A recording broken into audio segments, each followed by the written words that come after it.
Ayun naman pala, ito ngayon ang tanong namin sa aming mga bisita. Tulad ng napanood natin, susugal ka ba sa pito-pitong gamot? Joining us this evening is Dr. Samuel Zacate, Integrative Medicine from the Longevity and Wellness Center.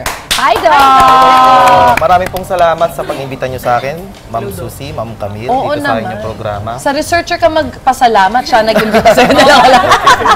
Nahanap ka niya, Doc. Oo nga, kalain mo yan. Ito, importante yung topic natin. Tanungin muna natin, nasubukan nyo bang gumamit ng pito-pito?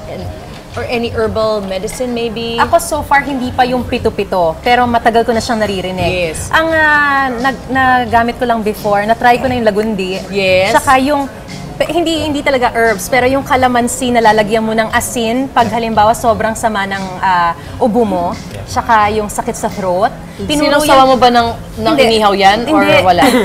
Pwede na Pwede na. kapasawsaw. Pero tinuro sa akin yan ni Tita Norms, yung makeup artist natin. Kasi sobrang effective daw nung calamansi na marami, mga 7 calamansi. Okay. Tapos lalagyan mo ng asin.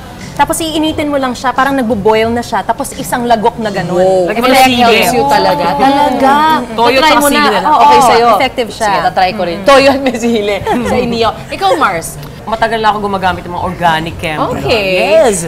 Yung mga tea, meron ako sa bahay na tarragon. Yes. Ikitas ka lang, ikikem mong ganun, and everything on it.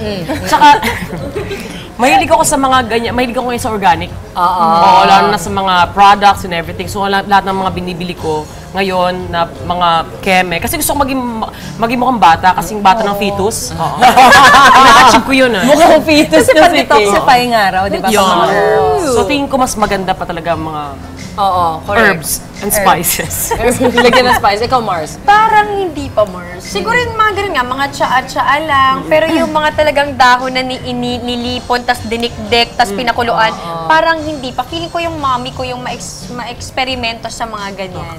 Nung unang panahon kasi, yun naman talaga yung ginagawa. Like, kunwari, pag may ubo, yung may dahon na ginagamit. What's it? It starts with an O. Basta, yun yung ginagawa, tapos yun, binoboil, tapos yun yung iniinom, di ba? Di ba Tapos, of meron course, yung yung pag- ginger, kapag masama yung Oo, sa labat. Sa labat. Di ba meron, Mars, yung pagkapanganak mo, pakukuluan yung dahon ng bayabas, tas Yes. uupo ka raw doon para gumaling Sa ano agad din, yung diba? Sa kalamunan. mga bagong keme ng mga Yes. lalaki, ginagawa. Doon din yun. Yes! Yung lola ko, hindi pa uso dati kasi ang mga feminine wash, no? Oo. Yung lola ko, tanglad. Ang nilalagay. Wow! May Uy, ang freshness bango! yun, Mars! Tapos pag may special Lemongrass. occasion, daon ng laurel.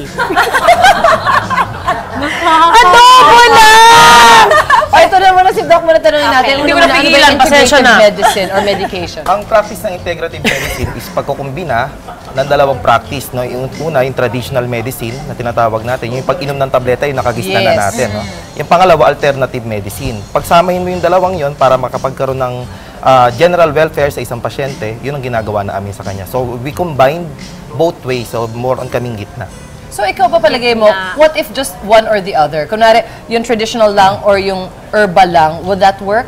Kung exclusive herbal lang ako or exclusive... Katulad ng ibang mga gamot, ang herbal medicine, katulad din ng ibang gamot na meron tayong tinatawag indikasyon, yung dosage, side effect, saka contraindication. No? Depende kung ano yung sakit na gusto nyo i-treat sa isang pasyente. May mga approved tayo kasi ng Department of Health na para talaga siya ang pinaka-primary indication. Pero pwede rin naman na siya i-adjunct o para makatulong doon sa gamot na pinaka-iniinom ng isang pasyente. Depende sa sakit ng pasyente.